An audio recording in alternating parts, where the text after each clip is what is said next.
to the OMG Hour.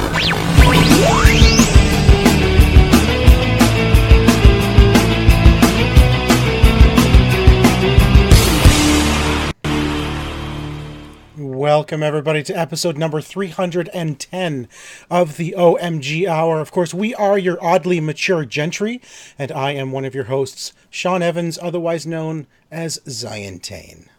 And I am Tico, Mr. Second Place. Another oddly mature gentry. How are you, Tico? I'm not that mature. Well, oddly mature. Well, I mean mature in the age thing. Like I've matured, in age, but not in mentality. Not in anything else. No, like if you cut me open and count the rings, there's a lot of them. I will refrain from cutting you open. I don't wish to count anything that might spill out. No, because you got to keep an accurate count. Right. That's one of the rules. Exactly. I picked up a new ship for Starlink because I think the ships are cool. Nice. Was it on sale? No. On sale? No. On sale? On sale. On sale? Is it on sale yet? Like any of these things are on sale yet. I like the ships. I don't actually use them because I have it digitally, but I like the ships, so I figure every now and again I'll pick up another ship because they're expensive. Yeah. And I don't want to buy them all at once, but there's only 4 other ships to buy right now. So I'll space them out, and if I see the problem is, Tico, is around here no one carries them. Like I don't know what's going on. I think the problem is more people have purchased this game digitally than have gone the physical route. But the retailers aren't carrying the extra stuff. Yeah. Well, and that's the other reason too. So you can't find the stuff you're looking for, so you buy the whole thing digitally, which means then they're not making the sales in store, which means the retailers aren't ordering more stuff, which means it's this vicious circle. And so when you see them, and I think I imagine at some point we'll probably see some sales on these things as well. Oh, well, then I'll buy some more if I can find them. Yeah. But before we get too far into gaming, let's talk about television. Of course, let's begin the beginning of the show. I can't even speak. I am so out of it this week, I can't speak. Listen. I've been home sick all week, pretty much. I've been working from home, and now I just can't speak. So anyway, it's time for some couch co-op. Yeah. And let's I know talk the about sick thing. Television. Well, I want just to cover your sick thing for a second. My daughter, the other day, did her best Linda Blair impression upstairs. Oh, no. I'm downstairs, and I hear a commotion upstairs, so I go upstairs to check, and I see Shannon in the kitchen, and she's cleaning the floor. I'm like, what's the matter? She goes, Leah threw up. She's in the bath. But, Leah had managed to, the radius of... it's not like a straight... Just the sheer radius that Shannon's, she's starting on one side. She had to clean, I don't know, it had to be a 45-degree angle of projectile, though. It's like a sprinkler, it was so she's feeling much better now, but she didn't just go, she didn't just spun her head as she was doing it. I think she did. I think she turned, I don't deal with vomit very well. This is vomit and spiders is why I got married. That is those 2 reasons. That's why other than that, I don't think I would have needed to. I could have just gotten by with whatever, but vomit and spiders, that's why I am now happily married, is because I needed somebody to take care of those 2 things. Those 2 things, yeah. Well, there is no segue to this, so I'm just going to move on. What, vomit and spiders didn't give you a key into something, Sean? There is no segue from that into television. I'm sorry. So, yeah. I guess I could say that you could say you're definitely not raising hope. No, that doesn't really work that well. But I am rewatching that show with my wife right now. So... As you know, we don't watch new shows together because she never has time to sit through and watch it with me. So you watch it and then rewatch it. I watch it, and this is one we've watched before. So we just finished How I Met Your Mother last week, and we're like, all right, what else is next? And so this is Raising Hope is a comedy that was on a few years ago. Very funny comedy. It's by the team that did My Name Is Earl. I think I know that show.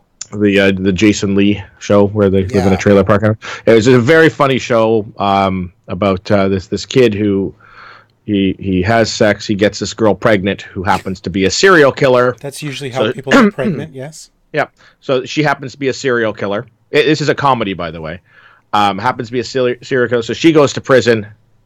She ends up having the kid. She gets executed for all of the murders, so he and his family have to raise this child, and it is a very dysfunctional, hilarious family. And this is a comedy.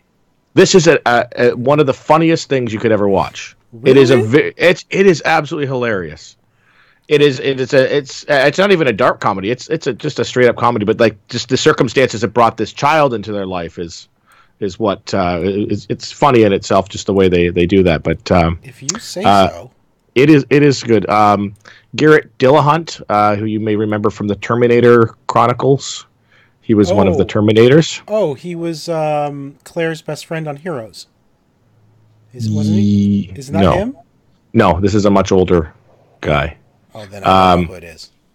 No, he was one of the Terminators in the last, towards the end, who was coming after them. Okay. You'd recognize him. You see him, you go, that probably. Guy's face, because it's very thing. Martha Plimpton is in it. She was the friend in Goonies. With braces, the friend with braces in Goonies. Remember Goonies? So movie Goonies, Sean? Have you seen Goonies? No, if I say Goonies more, will that help you? Oh, Goonies. Are you saying Goonies? Goonies. Oh, Goonies. Yeah, no, I saw that like years ago. Oh, okay.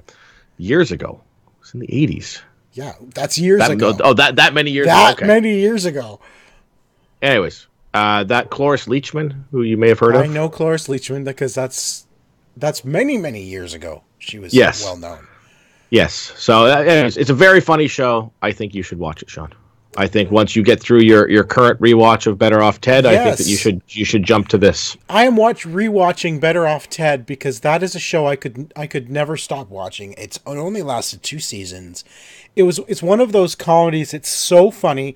It's fourth wall breaking. So Ted, who's basically narrates the show for the audience and speaks to the audience during the course of the episodes. I love those kind of rule breaking shows. Fourth wall breaking. But the show is hilarious, and I don't know why it was ever canceled because it got 2 seasens. Yeah. It was and it got rave reviews even at the time. It got really good reviews, but they couldn't find the audience. They didn't have enough time or whatever to find an audience, and so it got axed. But that is one of my favorite comedies, and I could watch it over and over again. Oddly enough, one of the shows I'm watching now, SWAT. Ted is actually in SWAT. Oh, see, well, Lem, who was one of the scientists, he was on the show called Timeless, which my wife and I loved over the last couple of years. Yes. It got canceled after first season, and then miraculously got renewed a week later for second season. There was a whole write-in campaign or something like that. No, the studio just decided to renew it like a week later. They brought him back for season 2, and then I think someone came from the future and told them to do so because that's just how Timeless works. That's how it works. And then they canceled after season 2. They canceled it, and then they said, "Oh, okay, you can do a two more episode arc to finish the story."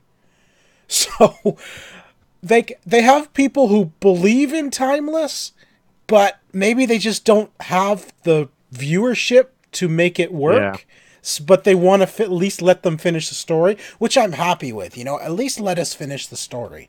And so they're working on, or they've already filmed the final 2 episodes that will air later this year or early next year to finish out Timeless. And that's good at least. And it's funny because I love Better Off Ted so much. It's funny watching. I can't remember his name, Malcolm something or other, who plays Lem. He plays Rufus on Timeless, and it's more of a dramatic role. But it's weird watching him on Timeless when I know him as this goofy scientist on Better Off Ted. Yeah, anytime you see that, that's what it is too. Like Ted from Better Off Ted, he is a hard-nosed SWAT veteran. Yes, he's gone all silver. He's got a beard going on and everything like that. And it's just so weird. Like I'm like when we were I watched it the one time. Chance, I was like, who is that? Why do I recognize him? Like that's the guy from Better Off Ted. Better Off Ted, exactly. And I think I've seen I've seen Ted in other things too, and I had to look up. Yeah, I recognize him. Who is that? And then Linda from Better Off Ted plays a recurring role on Young Sheldon. And again, it's one of those shows where you know the person, but where do you know them from? And it turns out it's Better Off Ted. Yeah, because now you just said that. Now that popped. It's like that's why I recognize the her. mother of the other genius child. That's Linda from Better Off Ted. Yes. Yeah. on Young Sheldon. So I'm seeing all these actors everywhere. I mean, everyone knows who Portia de Rossi is. That's a no-brainer, right? But that show was so good, so deadpan, the deadpan humor, and just Portia de Rossi's like, I don't care, don't talk to me, I'm the boss kind of attitude, but also really kind of ditzy at the same time. You know, doesn't know how to be social and doesn't know proper social manners. Just she's so rich and so not popular, but rich, beautiful, that she's never had to worry about anything in her life. Yeah, she is the epitome of what you would expect if a robot was trying to pretend to be human. Basically, you know, right? Like, I don't understand human emotion, so you know, stuff like that, as well as, you know, the sort of the elitist attitude at the same time.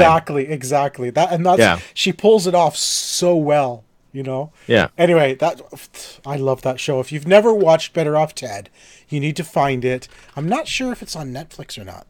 I don't think it is. I think it's 10 episodes a season, so 20 episodes total between the two. Yeah, it's great. It might actually be more than 10 episodes, but it's definitely worth watching.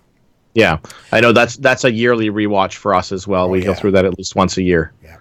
I want to touch base again on something we talked about a couple weeks ago. Of course, we weren't here last week, so I couldn't talk about this. But Titans, we've been talking about that show. Yes. And we were talking about the week before last. We talked about how they finally came together as a team, which was really great to see. You know, you mentioned they had that sort of training montage of them learning their powers and working together. And what I found weird is the very next episode, they did so after finally getting them all together and as an audience saying, awesome, we finally got the Titans together, they go and do a Robin solo episode. Well, technically a Robin duo episode. Yeah, but still, they take us from, great, the team's together, to I'm just going to go off and do my own thing now. And it's just Robin plus Jason Todd as the new Robin. And you and I were talking offline about this, how they really made the new Robin, Jason Todd, to be like, he's like a major douchebag. Yeah. Like, and I guess, like, really? Is this... He is not likable at all. And they've written it, they've written the show to make Batman almost out to be the bad guy here. Like, Batman is this awful. Basically, like, well, I think what was the line that that Robin is there to create a distraction, basically a decoy, so Batman can beat guys up without being seen. But they've also made him out to be like they hate living with him. They hate being his ward. They need to escape this brutal Bruce Wayne, who's like, but it's like, what? Yeah. Like, why are you making Bruce Wayne or Batman out to be the bad guy here? Yeah. It just doesn't make sense to me. It's an odd choice. And I imagine we won't see Batman in this series, if anything, and not until at least maybe next year, if they are going to renew this. And well, it's already been renewed, has it not? I am not aware. I have no idea. I thought I saw that this had already been renewed for a second season before they even aired the beginning.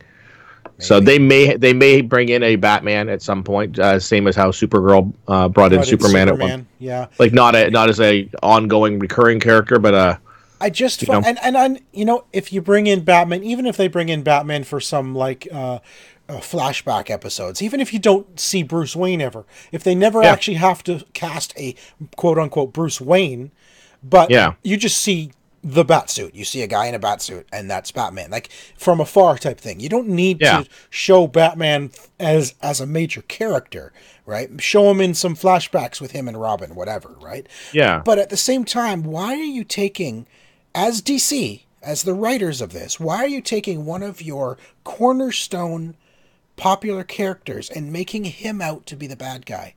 Just to give Robin a reason to leave. A reason to be out on his own, like a reason to rebel. There are other reasons for Dick Grayson to want to leave and go out on his own. Yeah, I mean, you don't can have just to make take it out. The actual reasons from the comic book that he'd grown too old for this. Yeah, and he went to another city. He went to another city to be, to be the hero, his own hero there. Like, he doesn't have to have left.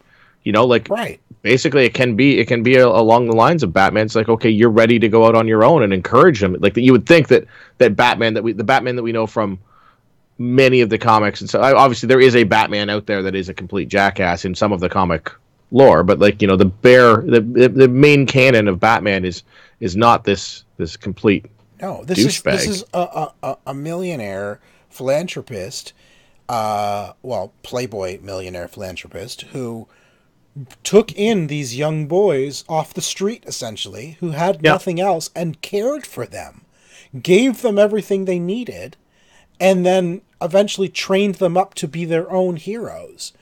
Yeah. Like, this is not a man who's abusive, who's just using them for his own gain. This is not a man you need to make out to be this bad guy, this douchebag that they hate and they're rebelling against. Yeah. I mean, this is the thing with Titans, is they are trying to make Titans they're trying to build this dark, gritty universe, and they can only do that by showcasing, like, the drug abuse by what was it, Hawk. Is it Hawk? That's true. Yeah. The drug abuse by Hawk. Like these guys are heroes, but like they get beat up, so he's got a drug addiction, and they're all scarred up, and like they're showing they're trying to show the grittiness of this by, like, there has to be a dark side to every hero. There's no true 100%. Like, none of these guys are like just good people overall. They're all very damaged individuals, and so this is what they're trying to showcase, is the damage that everybody in this thing has. I just don't think it's necessary. I mean, no. Listen, I'm still enjoying the show, and I'm looking forward to it every week. I think this last episode this week, or last week, was Asylum. Yeah, which was, I think it felt kind of like an ending to the beginning. Yeah, you know what I mean. I'm halfway through that episode. Yeah, right now. It felt like it was a good cap on sort of this first half of the season. They kind of got things going, which was the reason for them to be together, and they finally kind of capped that off and can now move on from that. The beginning, the origin story essentially is what I feel like. That's the end of the origin story. Yeah, but I don't feel like the Robin episode. Honestly, I don't even think it was necessary. That whole episode had no effect on the overarching story. It was really to further the origin story of Robin. Hey, Batman's a jerk, so I'm over here now. Like, it's really like, but it was unnecessary. He told us enough. He said, "I left because I didn't like who I became when I put on the suit." Yeah, and then they go, all I and needed just to in hear. case you didn't believe me, here's an entire episode where I become that guy again wearing the suit. And here's another kid wearing the suit who's even worse than me. Yeah, it's the suit. It's just the suit. Oh my gosh. Anyway, that's enough about Titans. All right. Doctor Who, I just want to talk real quick about it because there was an episode, I think it was like third or fourth episode in, where they actually dealt with real history. They dealt with Rosa Parks.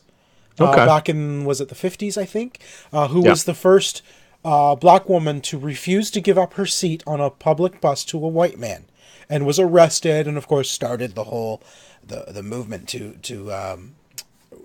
give blacks the rights. And and I may be oversimplifying that, but it was the Rosa Parks episode, and it was an amazing episode. It was emotional.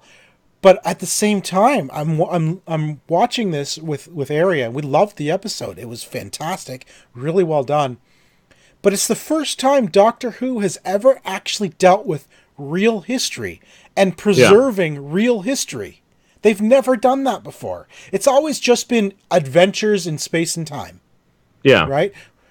But it's never dealt with real Earth history and somebody coming back from the future to try to change it, and they had to preserve it. They had to make sure it happened way it was supposed to. Wasn't there a Titanic episode or something like that? No, that was a Space Titanic. Yeah, but it's never dealt with real Earth history, and I thought that was really brilliantly done. And it's interesting to see if they ever do that again, because they've never done that before. It seemed it was odd for them to do it, but such a fantastic episode, like really. And the one thing about it is two of the characters. One character is black, the other is Pakistan. So it showed how they were treated in I can't remember where they were. Was it Mississippi? Back in those days, and how and it was just, I don't want to get into it, but I look back to the history and it's like, this is so stupid how they were treated. It's just, I mean, it's beyond, unfortunate. it's beyond me how that mentality could even have existed, honestly. But that, and the problem is that there's unfortunately there's a lot of that mentality still today. Gosh, there is, and this isn't the show for it, but I agree, and it's beyond my understanding, to be honest with you. I don't get it. Anyway, I don't want to get into that because that is a Pandora's box. Yes. Stand Against Evil. Did you watch the finale? I did. It was a little odd. Underwhelming? Yeah, I mean, it just felt. It did not feel like I was watching a finale of a thing. It felt like I was watching a setup for something else that. Yeah. Hopefully gets another season, but we'll see. I mean, it just did not. It felt anticlimactic in my opinion. And it was a little confusing because it kind of felt like it came out of left field. Yeah, like it's one of those things where like, was this aired in the proper order? Like right. That sort of mentality when you watch it, like you get that thought process with it. Yeah. It was still fun, but it didn't feel like it fit the. It didn't. Fit. I don't know. It didn't feel like it didn't fit. I had read an article to see whether or not they're coming back for season 4, and it's not decided yet. But the creator of it said that they have ideas for season 4 if they do get renewed, and. He was talking about this before the finale aired, and he said, "Yeah, we set up the finale to do a couple things. One, to leave it open for season 4, but second, to leave them with a clean slate, to enter season 4 with a clean slate." So I went into the finale thinking, "Oh, they're gonna finalize the story that's kind of been going on since the first season," but I don't feel like they did. I don't see where this clean slate is. Yeah, I did not see any. I did not feel there was enough closure. No, in that whole thing, it didn't feel like a clean slate, like actual finale of the story, which was so weird to me. Yeah. Yeah. So that's all the stuff I've been watching. Have you been watching anything else other than that? I've just been catching up. SWAT, 911.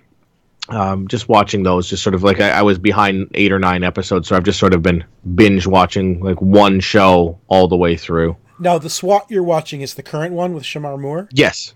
Okay, with Chocolate Thunder, as my girls call him?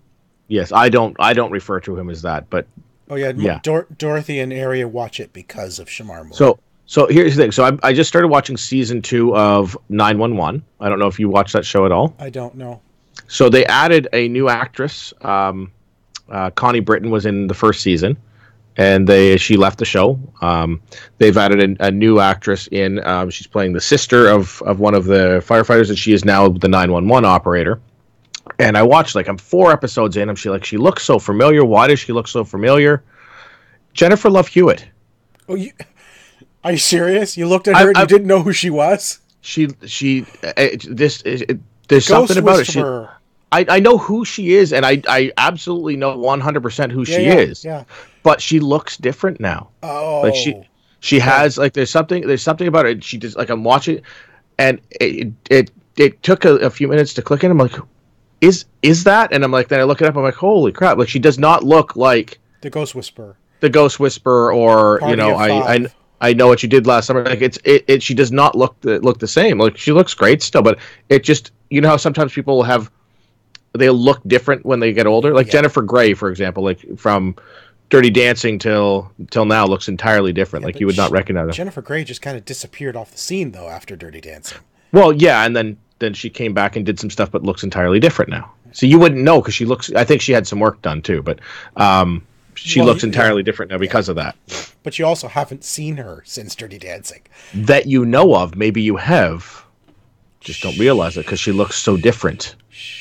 I'm just saying.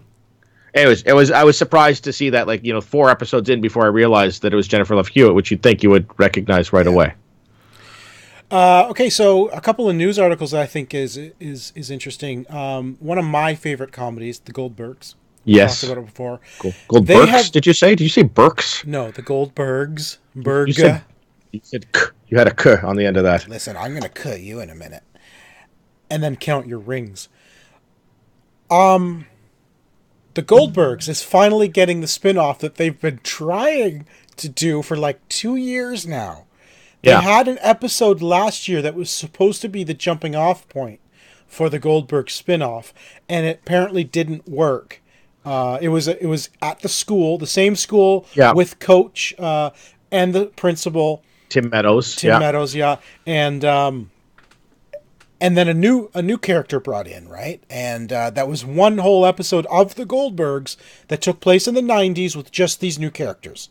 Yeah. So it was a really weird episode because none of the regular cast were in it at all. It felt very odd. Yeah. I'll be honest with you, I didn't care for it. I didn't mind it at all. Like, honestly, I didn't mind it. And if it was going to be a spinoff, I could kind of see it working, but I didn't think it was going to be as good as the Goldbergs. Now, it seems like they've scrapped that, but kept the idea of being a story in the school. Because now they've still got the coach, they've still got Tim Meadows as the principal, but they're bringing Lainey, who is a very popular character on the main show. She is Barry's girlfriend and Erica's best friend. Ali Michalka. Is that her name? Yes. I just know her as Lainey. I love Lainey. Like, she's a great character. And so they're bringing Lainey into it, as Lainey is now graduated from college and is a teacher at the school. Okay. And so, to me, that's a better way of making a spinoff, because now you're kind of taking a main character from the main show and moving and revolving it's like Frasier. Yes, exactly. It's like, like, you're not just like, hey, here's it's not based off of the location. Now it's based off of like a spin-off around a character like Frasier or another show that's done that. This is going to be around Lainey and the coach. And I think the coach is great, but I don't think the coach could carry a whole show. Yeah. So we'll see. And I'm looking forward to it. That airs, I think, in January. So we'll see how that goes. I've got my my hopes up for it because I do love the Goldbergs. Yeah, that might be fun. Netflix in Canada, did you see this? Is going to raise their prices to like $16.99 if you're subscribing to the HD or like 4K. What is it? Was it now $9.99, $12.99, $11.99? No, they're raising it by $3. So I pay $13.99 right now, and that is to get Netflix on 4 devices. And it also allows for the Ultra HD and 4K. So they're raising that by $3. Yeah, I mean, you had to. Listen, coffee went up 2 cents, and they didn't even tell anybody at Tim Hortons. 2 cents. They think I didn't notice. They didn't think I did. I noticed. I know what they've done. Things go up in price. It happens. I mean, they're going to do this with all of the content that they're putting out there, all of the TV shows and stuff like that they're creating, the movies. Yep. You know that they need that money from somewhere. They're spending billions of dollars on new content. As the only content that I pay for, $17 a month is nothing. It's reasonable. Again, you're getting lots of great new content and stuff like that. I'm okay with that price point. Yeah, for sure. And I think it's going from $9.99 for your basic, which is non-HD or non-ultra, and 2 screens, which I think is your base. That's going from 9 to 12, I think. What? Yeah, okay. Right? It's $2, Tico, not 2 cents. $2. Well, interesting enough. So they also Netflix just recently they started canceling a lot of the Marvel shows. Yes, did you see that? There. So they had canceled Iron Fist and Luke Cage. And then they've now just canceled. And I'm not sure if Jennifer Jones. Is it Jennifer? Not yet. Jessica Jones. And Punisher have not yet been canceled, but they will be. Daredevil has. And Daredevil, after 3 seasons, has now been canceled. But Disney has said there will be more. Marvel. Sorry, Marvel has. Yeah. Marvel. Well, it's probably going to be on the Disney Channel. Yes, and they have said to expect more adventures of Daredevil. Yeah. Be that as a TV show or the character added into the movie universe or something like that. Maybe. We will see something to come with that, and given the fact that they are creating a platform that they need content for. The question is, will it still be Charlie Cox? I would hope so. Mm-hmm. I hope so too. I mean, I think he does a good job as the character, but more for the reason that I prefer the continuity to remain the same. Absolutely. I mean, they've said all along these shows are part of the MCU. Yeah. So if you're going to continue them, you have to continue it with the same actors. Yeah. It bugs me when they try to like pull that, like, oh, it's just like even with Iron Man where they did that, like with Don Cheadle. Don Cheadle to Terrence Howard, like no, Terrence Howard to Don Cheadle. To Don Cheadle, like that's because Terrence Howard wanted too much money. He was too high on his britches. I'm aware of that. I from a viewer, it's unnerving to me to see a different character in there as that. Do you like Don Cheadle now as War Machine? Yeah, I like Don Cheadle. I like Don Cheadle as an actor. I don't mind him as seen him for so long in that role.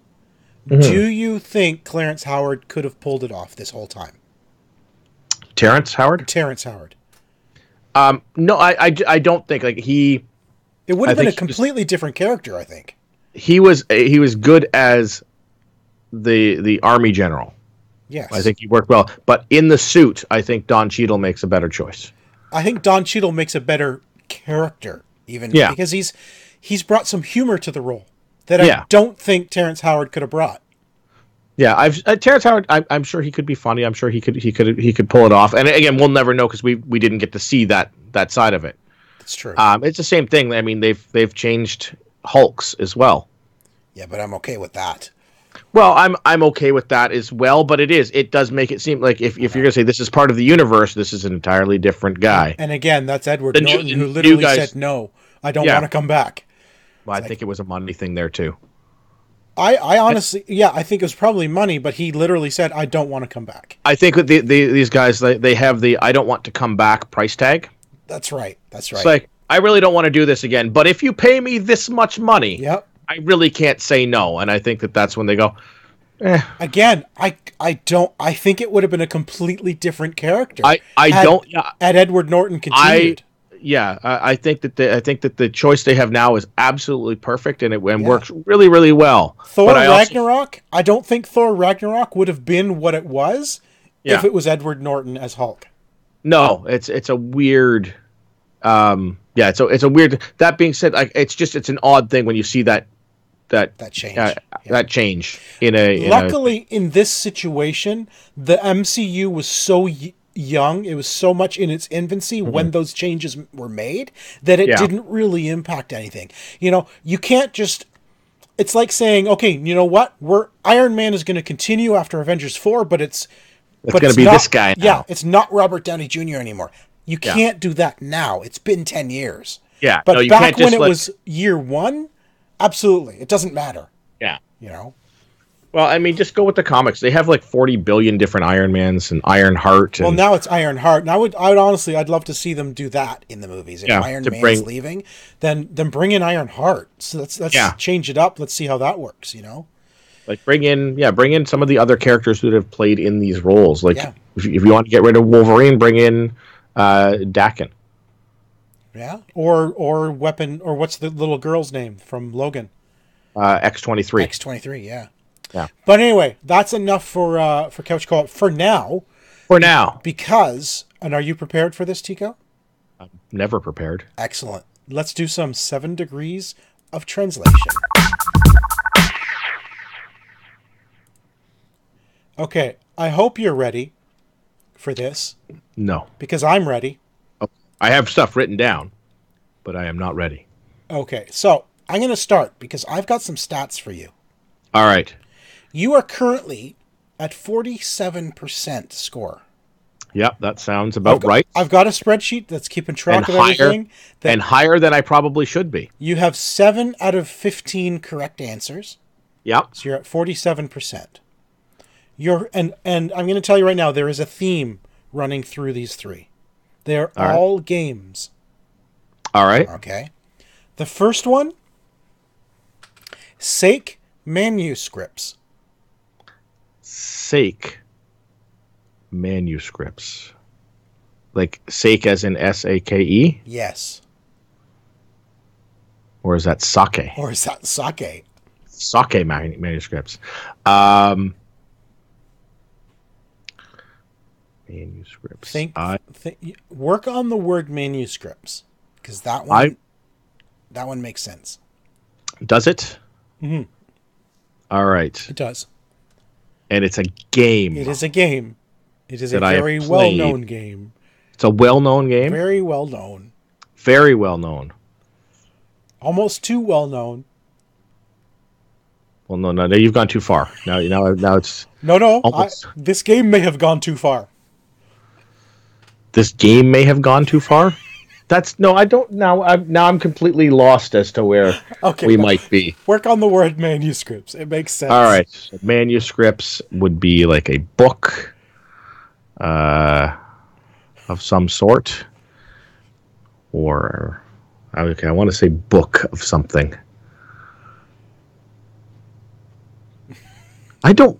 No. Now you've got me thinking too much. You got nothing, do you? I got nothing. I got the word book. Book of the day. It's not a game though. No, this is a game. This is a game. What system is it on? Is it a particular system? I don't think there's a system that it's not on. All right. Like Minecraft. Literally. Minecraft. What I'm going with. How do you get Minecraft out of manuscripts? I don't know. It's the Elder Scrolls. Oh, crap. That's what I said. It may have gone too far. It's on every system. There isn't a system it's not on. If you had said it was on my fridge, then I would have gotten that. That would have been a dead giveaway. All right. Okay, so you don't get that one. No, okay, fine. I have 3 as well. They are also games. Okay. There is also a theme. Wow. We did not talk about this beforehand. No. That's hilarious. All right. The first one. Around the trees. Around the trees. Really? Around the trees. I literally, it doesn't even spark anything in my mind. Around is maybe into or through. Trees could be woods. I literally, it's sparking nothing. Is there any hint that can go with this? It's a game. Listen, I need to get already. I need to get my stats up here to get closer to yours. I can't give you too many hints. I'm good at. I give too. My hints are way too easy. System. What system is it on? Xbox, PS4. Okay, so it's a current gen game. Yes. Around the trees. Is that right? That is right. Oh my gosh. I got nothing. We need a time limit for this, and I'm going to say that my time's up. All right. The Garden Between. Okay. Yep. I should have thought of that because I had just played it. And I know you just played it. Yes. Nice. Okay. Good. I like that one. All right. Continuing with the theme. All right. This next one is canceled. Just the one word, canceled? Canceled. Canceled.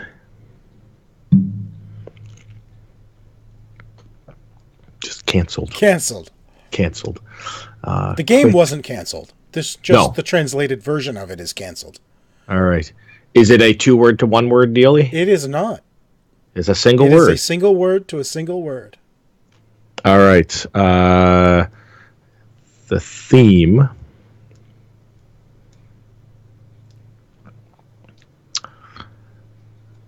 Trying to figure out what your theme is. Well, that'll be the challenge at the end. You'll know the theme by the end.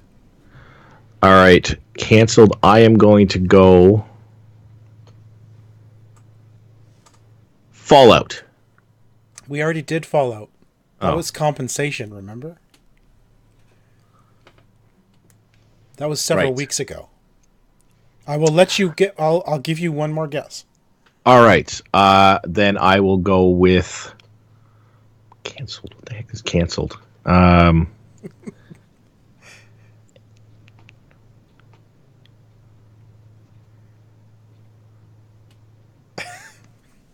I got nothing. It's a tough one. Dishonored. Oh, I almost said Dishonored. Oh, you should have just said it. I almost said I had that. I almost said that one. All right. I should say we didn't talk about which languages we're using. So for me this week, it was Japanese, Latin, Filipino, Bosnian, Greek, Russian, English. All right. I've got Hungarian, Scots Gaelic, Japanese, Bulgarian, Welsh, and Afrikaans. All right. All right. Now that I know that, I should get them because I can. Yeah, it's like, oh, I'm fluent in Afrikaans. All right. Bizarre unit. Bizarre could be crazy, could be strange. Unit would be unit. A unit could be a team. A unit could be a thing. Strange unit. No, bizarre unit.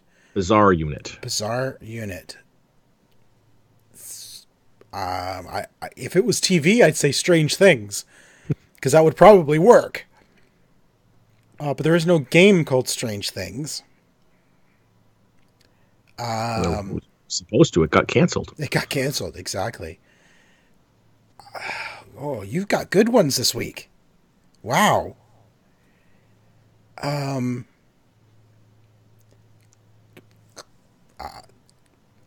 Crazy Taxi. No. Strange Brigade. Oh, I would never have got that one. I know the game, but I would never ever have thought of it. All right, good one. Good one. So I was kind of right in thinking bizarre and strange. Like the team, yes. And a team, yeah. Oh, my turn. Yeah, you sorry. have to go now. Okay. Robbery. Thief. Close, but no. Not really close, but it makes sense. Prey. Okay. Yeah, I should have thought longer on that one because I know where I know what the theme. Honestly, theme is. you're all right. What's the theme? Bethesda. Yeah. Well, Thief isn't Bethesda. I know. That's why I should have thought longer before I screamed out an answer. But Thief would have made sense. Okay, so you got none of them, which leaves you at 39% score now. But I did get the theme. You did get the theme. Do I get what's my final partial credit? Your final one. 9-year-old movement. What? 9-year-old movement. 9-year-old movement. What? What? Now, is this the number 9 or the word 9? It is the number 9. Really? Well, the number 9 wouldn't translate, so I'm thinking the number 9 is in the title. I will tell you this. It is not. It somehow translated words into a digit. Come on. That's what came back. Wow. That is fantastic. And sorry, 9-year-old movement is what you said? 9-year-old movement. Sounds like a kid's poop. Yeah. First we're talking about puke, now poop. What is this? The kid the non. This is the kid sick friendly episode. Yeah. Oh my gosh. So I'm thinking your theme is indie games. That's what I'm thinking anyway. And I 9-year-old movement. I don't know. You giving up? Yes. Mutant Year Zero. What? Yeah, I don't know where it came from, but that's what it came to. That doesn't even make sense. I'm not saying it makes sense. I don't know where the 9 came from. It just popped out of nowhere. 0 somehow turned into the number 9. 9-year-old movement to Mutant Year Zero? Yeah. Doesn't even make sense. It doesn't make sense. That's just bizarre. And so is my theme correct then? No. What was your theme? My theme was recently announced for Game Pass. Oh, good call. These all three of these games were just announced that they are all going to be on Game Pass. So The Garden Between launched on Game Pass, which is awesome. I'm just glad that these things are finally getting some good stuff on Game Pass. Yeah, that's good. Game Pass is finally getting stuff. All right, well, that's it for 7 Degrees of Translation. That was a bad week for both of us. And at least, listen, I didn't lose any ground. That was a bad week for both of us.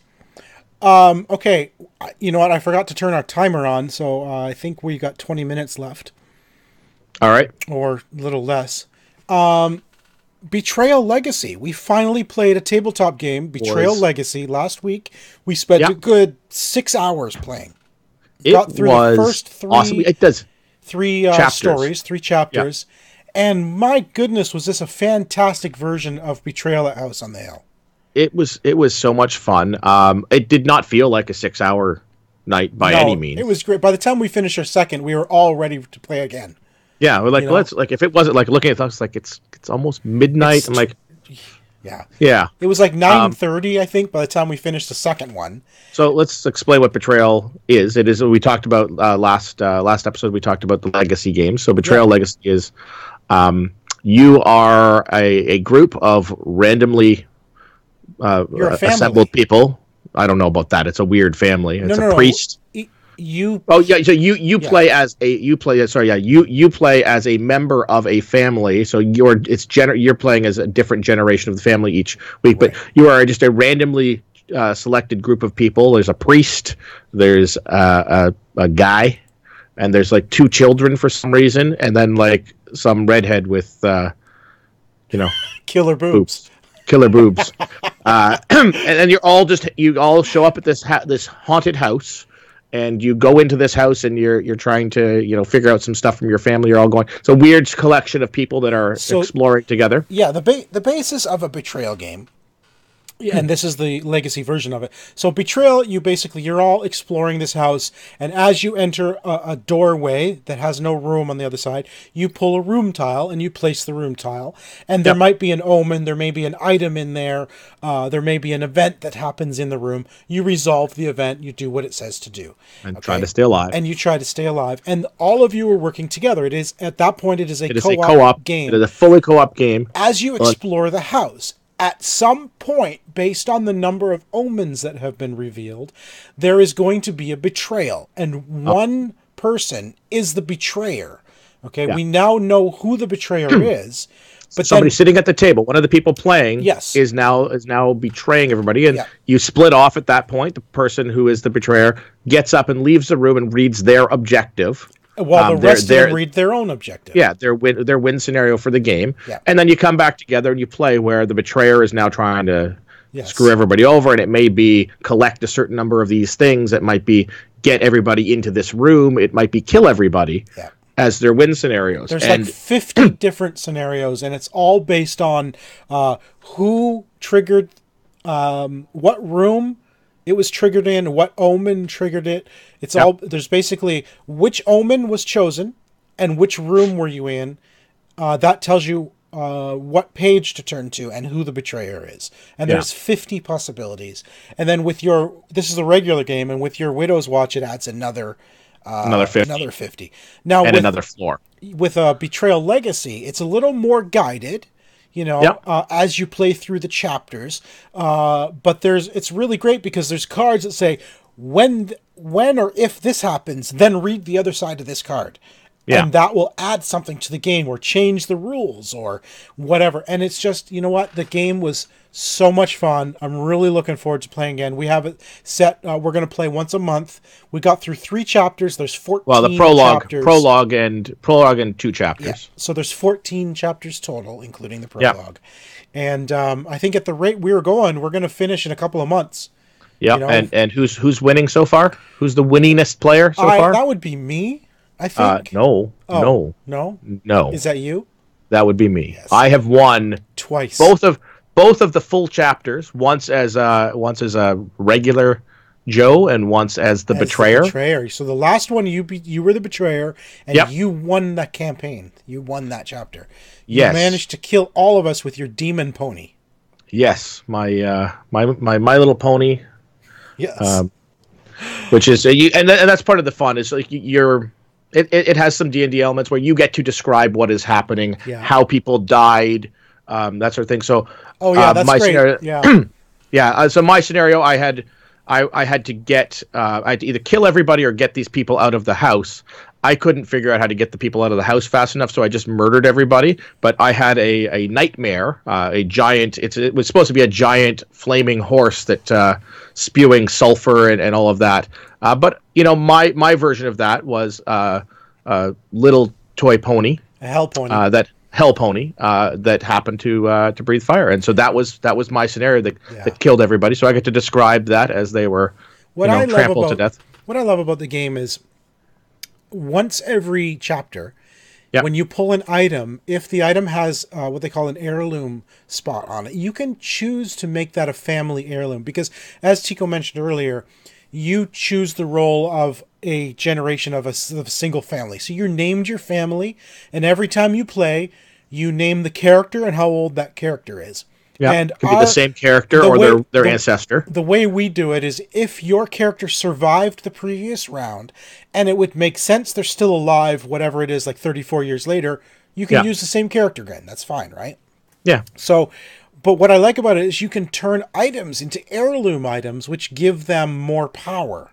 Yeah, so you get a shotgun. And then when you call it an heirloom item, when you claim it, you then have to name the item. You have to write on the card what the name of the item is.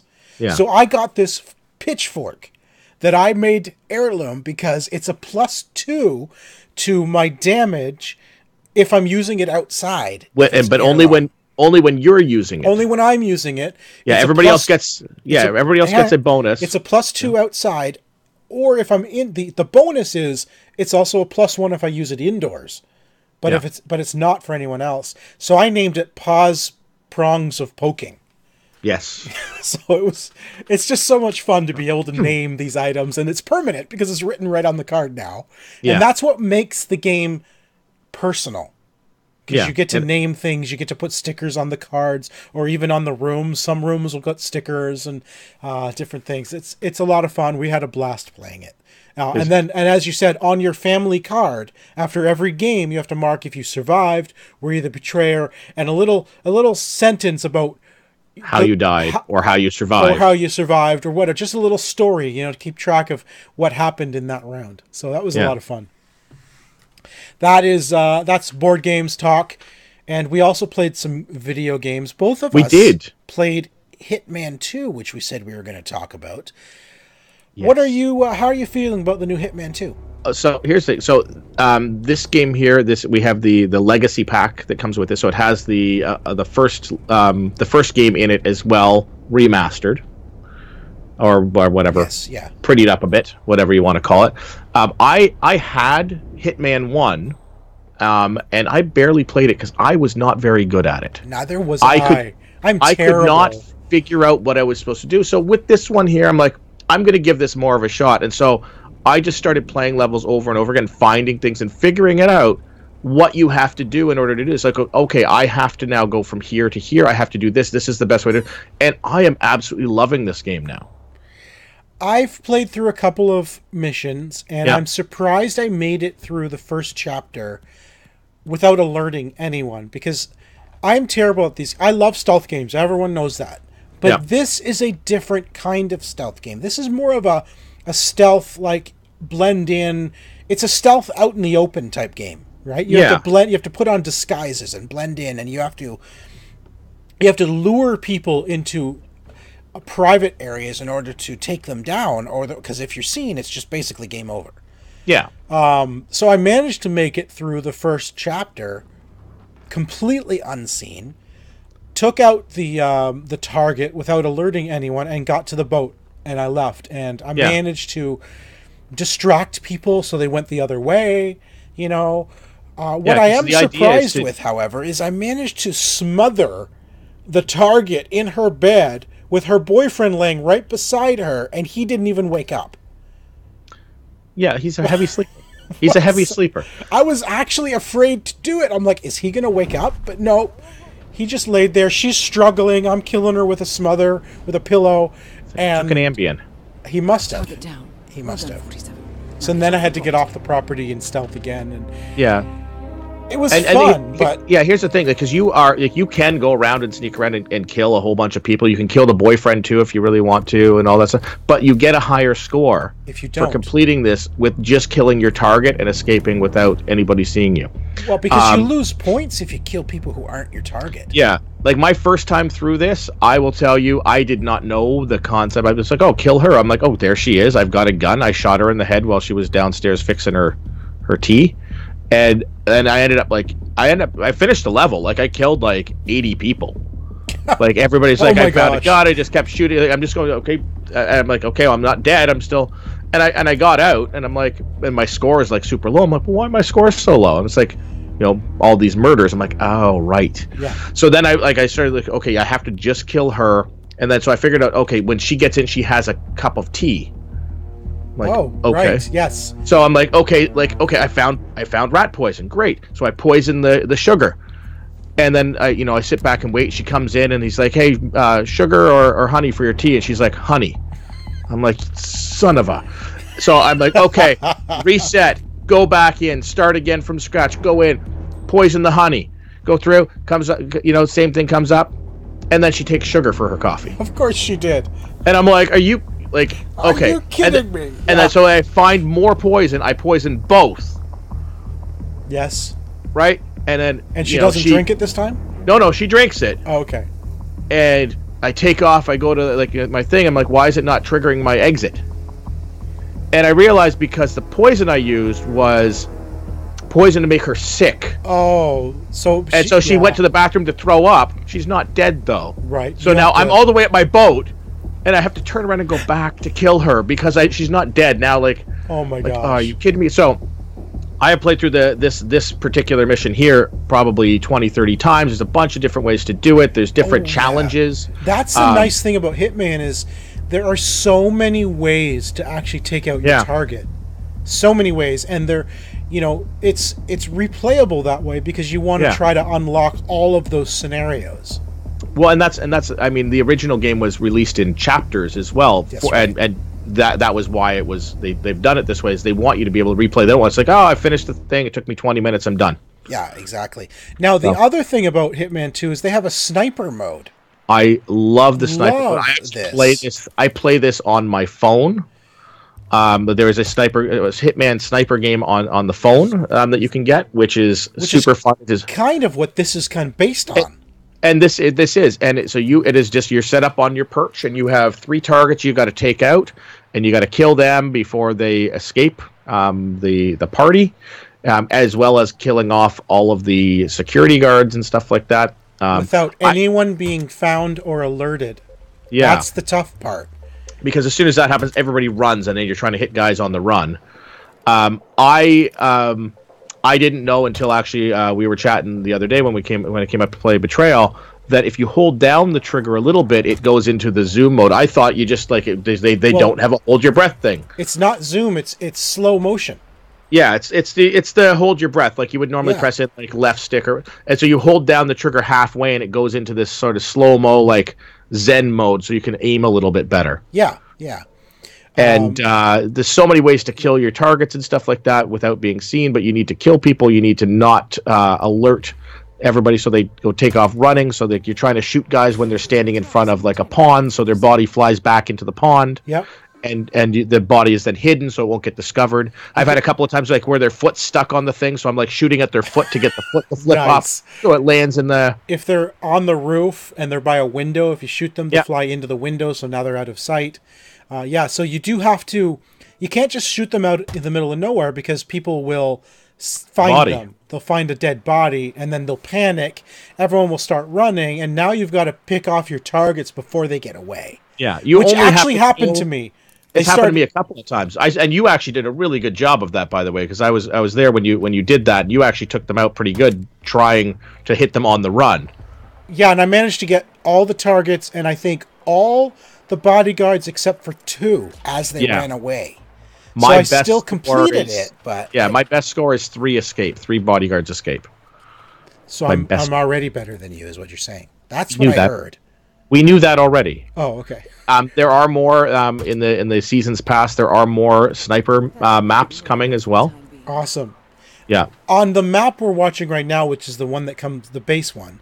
If you've seen any videos about this, this is the one they were showing off months ago. There is a skydiver on the mountain way up top, and he's sitting there, and he wants to, a glider, a paraglider, and he wants to jump. Or is he a wingsuit? He's a wingsuit. And he wants to jump, and he does, and he thinks, and then he turns around, and he takes a drink of his drink, and then he turns around, and if he just does that over and over, in order to get him to jump, you have to shoot.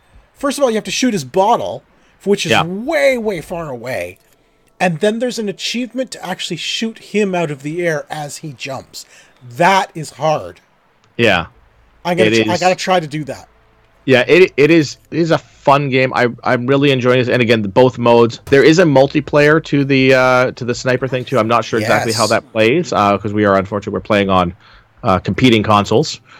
That's how we are. So we can't do the multiplayer together. But I want to try the sniper multiplayer. I don't know if the other person's like a spotter, if that guy's got a gun. No, you're both working together, I believe. Oh, you're both shooting. You're both shooting, just taking out targets. Yeah, so you work together with it, and yeah, I want to take them out together, basically. 1, 2, 3, go, and yeah.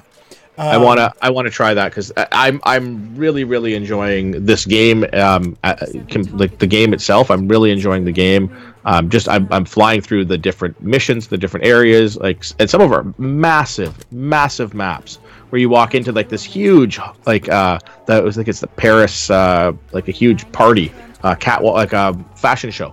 Yeah, it's this massive environment, and there's so many different ways you have to figure out how to kill these people, and it is a bit overwhelming when you first look at it, and then you can sort of find these little things, story missions as they call them, like story scenarios. It'll say, hey, this guy's favorite drink is this. Maybe that you go get the recipe from the basement and you can poison his drink. Right. So it's fun. I'm enjoying it. It is a really fun game. For those of you watching on video, you just saw that I accidentally alerted people. They started running away, and I immediately took out all 3 targets, and it was like really satisfying to do that. Yeah. Just boom, boom, boom, all 3 targets out. And then here, because they're moving, I wasn't shooting far enough ahead of them. Yeah. So I kept missing them until I realized I need to be a lot further ahead of them than I thought. So, but yeah, it is a lot of fun. It's definitely worth. If you loved the original game, the original Hitman from, I guess, 2 years ago. Yep. Hitman 2 is worth picking up because it also comes with all the chapters and all the levels from the first one. No, I don't think it comes with every single level. There are a few that are not included, it seems. But it comes with most of the. There was quite a bit. Oh yeah, no, and it comes with the full campaign. There are like extra missions and stuff like that you from the first one that you don't get, but it does come with the full campaign from the first one, as well as the full campaign for 2 and a Patient Zero campaign as well. So 3 campaigns in this, plus the sniper mode, which is okay. So we have time for one more thing. So I think we should talk about a game we saw at PAX East. Yes. This is a game called Steel Rats. This is a game we were very excited to play. This was as I think we described it, Ghost Rider the game. Kind of. This is sort of what's the Ubisoft motorcycle game? My mind's gone blank. Road Rage? No, the motorcycle game where you have to go through the jumps and all the different. Trials. Trials, thank you. This is kind of like Trials meets platformer. Yeah. This is a platformer story, but you're riding a motorcycle. You have different abilities on the motorcycle, and you can do tricks. And this game seemed really good at PAX East. We were very, very excited for it. But we sat down and played this together just last weekend, and it got hard really fast. Yeah, I was finding the controls to be really, really awkward. It's very touchy. Like if you tap too hard on the gas, your guy flips backwards. It does feel oddly really difficult right away. The controls are not as intuitive. Like there's buttons. Like I would have put this button here. I would have done this if I was building something along those lines. It does not feel as great as it did. Like it played really well at PAX. The demo we played at PAX played really well. It did play really well, but the controls were still the same at PAX. Yeah. My problem is you have to press on PlayStation. This is what we're playing it on. Yeah. On PlayStation, you have to press the circle button just to flip the bike around. I'm like, why don't I just press the other way? Yeah. Like, why am I not just pushing in the direction I want to go? You know, so it feels weird to have to press a button to change my direction, and that the controls are awkward, and that's one of the controls that just feels awkward. And that's the thing, because normally what you do, because you want to go the other way, you push the other direction, but if you forget to hit circle, you're basically just hitting a wall. Back. Well, you're pulling back on the thing, so your guy just does a wheelie and lands on the back of his head. Yeah, basically, right? So, because you can do jumps and you can do flips and stuff in the air, but sure, if you're in the air, let me do a flip by pressing a direction, but if I'm driving and I press back, let me turn around. Like, to me, that's instinctual. Yeah. You know, the controls on this are not instinctual, and that's the problem. Yeah. Yeah, it is interesting, though, because this is one of the ones from PAX that was a PlayStation exclusive. When we talked to them, I asked that question of every single person, and they probably got sick and tired of me at a certain point. Is this coming out on Xbox? And this was, nope. No. This is PlayStation only, and this is now, it is launched on PlayStation. It will be launching, I think, in about a month on the Xbox. Yeah. The Garden Between is another one that was only on PlayStation when I asked, is now on Xbox. Yep. And it's part of Xbox Pass, Games Pass. And part of Game Pass. And then Guacamelee 2 is another one that just ended its exclusivity that we saw when I asked that question. They said, nope, PlayStation only. And now it's coming to Xbox. So I, as an Xbox person, am happy to see all of these fun exclusives coming to Xbox as well. But this one here maybe needs... Unfortunately, it is definitely living up to what we're calling our PAX curse. Yeah. Where games that we are really excited about at PAX, when we finally get them, just don't live up to that excitement. It's like, is there something about being at PAX that make them better? Like, it could be also the small sample size of what we get to play at PAX, the fact that it is a demo geared specifically to engineer that excitement for the game. Yeah. Whereas that, like, man, that was so much fun. That 3-minute demo I played was so much fun, but if you expand that 3-minute demo to an hour-long experience, maybe like, man, this might suck. And I think that it's hard like you said, at PAX to sort of feel that difference because of how we experience it. I want to clarify, like, Steel Rats doesn't suck. Yeah. It looks good. It controls well if you can get the controls down. But I'm finding them awkward, and it makes it frustrating. And it was like third level in, and suddenly I was dying left, right, and center. Yeah. But the one thing that I will give Steel Rats, if you spend the time figuring out the controls and get used to it, it is a classic platformer. Yeah. You know, it harkens back to the days of like Contra, where it is the same level no matter how many times you play it. So if you play it over and over, you can learn to perfect it because you know what's coming and when, right? It is a classic old school platformer that looks modern. But you need to figure out the controls. For me personally, you need to spend the time.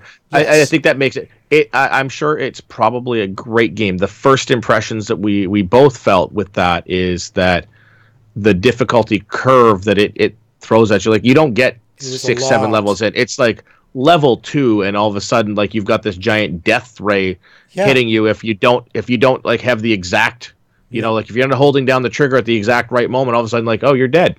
You hit the wrong button. Oh, you're dead. Yeah, you make one mistake. Oh, you're dead. Everything else breaks away when you run through it with your flaming tire. Except for that truck. Except for that truck there. Yeah. You're dead. You're dead. Yes. And it does take away from the fun of that. I do like the game. I like the look of the game. I will spend some more time with it when it comes out on the Xbox. but I think that first impression, that first 30, 45 minutes is going to be frustrating for people as they learn to get into the game. And a lot of people won't give a game that much time. No, not in this day and age. No, exactly. Yeah. So I think that's pretty much all we have time for. Very quickly, Game Awards are next week. So on our show next week, it's next Thursday night is the Game Awards. So I'm looking forward to watching that. Yes. So we'll talk about what we thought of the show next week. I hope Hitman is back. Was he there last year or the year before?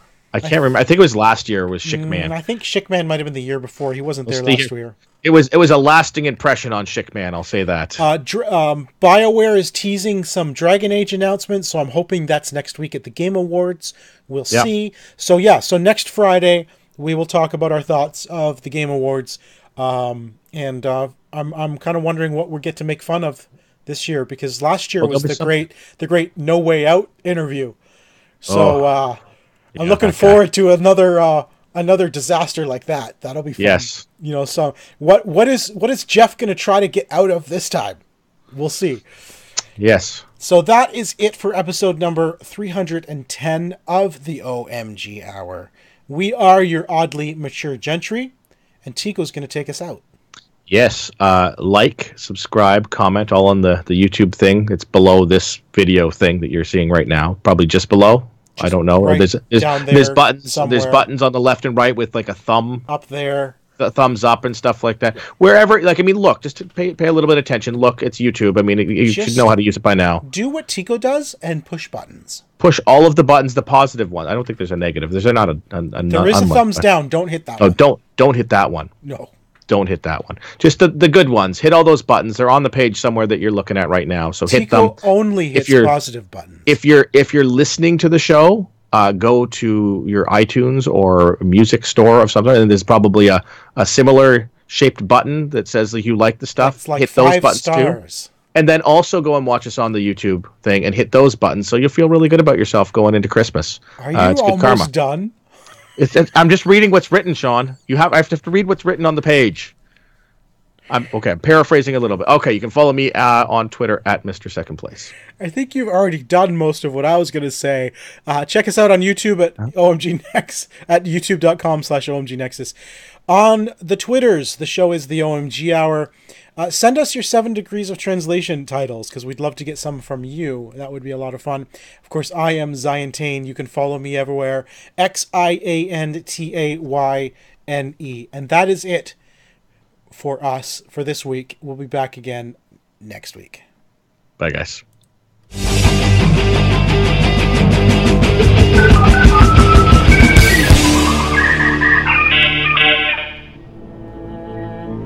This has been an OMGNexus.com production.